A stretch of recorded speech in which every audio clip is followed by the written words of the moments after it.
hiking today. I'm here to teach you guys some camping hacks, and we have Sharon, the manager of our craft facility, who's going to share some awesome camp cooking hacks with you.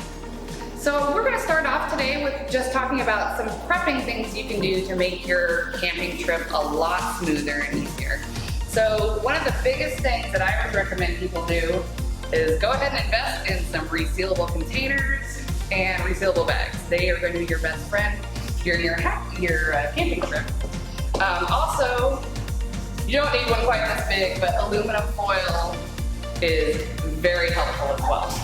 So I always recommend a day or two before you are ready to go on your camping trip, you get your meat. You're going to go to your grocery store and decide what all you are going to eat while you're there. And I always make a menu so I know what I'm eating on what day. But with your meat, freezing it a couple of days ahead of time will make it last longer in the cooler. You'll need less ice and things. And also freezing it in a nice stackable form like this, making your hamburger patties ahead of time, even seasoning stuff, putting it in that freezer ahead of time, and that way it slides really easily into your cooler. Another recommendation I make is if you know what you're gonna eat which day, put the stuff you're gonna eat later on the bottom and the stuff you're gonna use earlier on top, because that way you're not digging through it. If there's something you need, you know, your trip is Friday, Saturday, Sunday, and you need something on Friday, but if you cracked it at the bottom, you're digging through there. You wanna keep your ice chest closed as much as possible to keep all the coolness in. Yeah. The other thing I recommend is don't go out and buy a bunch of bags of ice.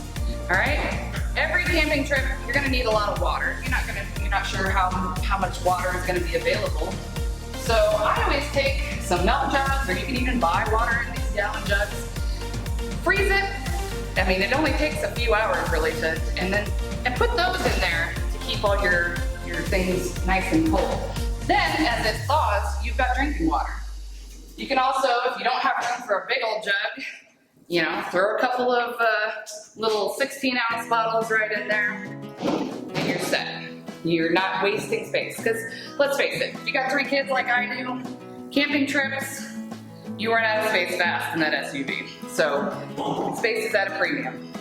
All right, so another tip that I like to advise people is cracking your eggs ahead of time.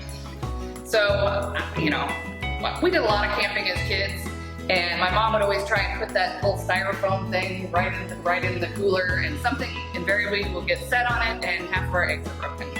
So if you just take a water bottle or a Gatorade bottle, I like the Gatorade bottles because they're a little wider at the top, you can crack as many eggs as you think you might need into that and just throw it in the cooler with you. Also, if you're gonna make scrambled eggs one morning, you can actually scramble them, pour them in the cup, and put all the cheese and meat or onions, whatever you want in your scrambled eggs right in there with it, and it really cuts down on prep and cooking time when you're out there camping. Yeah, it keeps things clean too. Yes, and that's another thing. I know we're all using a lot of hand sanitizer right now, but definitely pack that, because you don't know the availability of a place to wash your hands when you're doing all of your cooking. Let's see. So another thing that is readily available at just about any supermarket is shake and pour pancakes. This is awesome. Somebody genius thought this up. All you do is add a cup and a half of water, and you shake it up, and you pour it right onto your griddle for pancakes. So nice, easy way to make breakfast while you are camping. So let's talk about cooking, all right? If you're great at starting a fire, that's great. A lot of campsites will have a fire pit, some won't. So I always recommend investing in a nice little cook stove.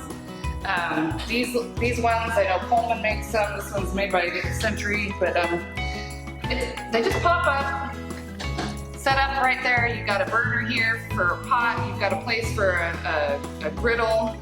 And they just use a little tiny propane tank that's really small, easy to pack. So these are really handy if you're unsure of the availability of a fire pit, or you're unsure of your fire making skills. If you are good at making a fire, but you can't find any nice dry kindling, corn chips. Cool.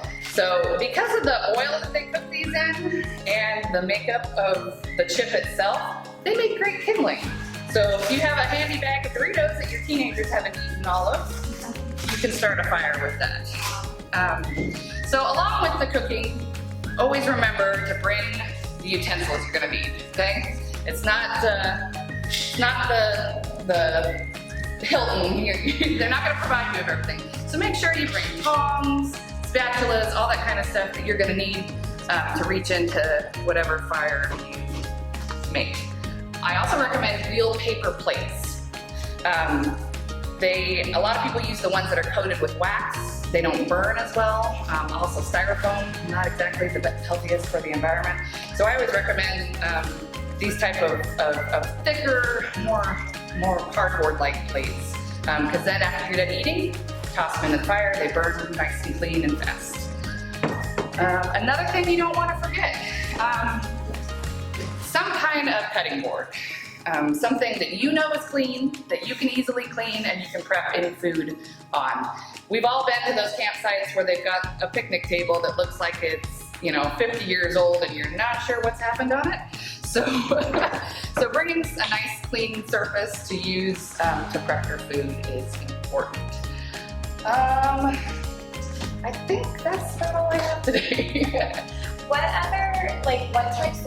are some meals that you have made that you can share with us? Or like certain meats that cook easily?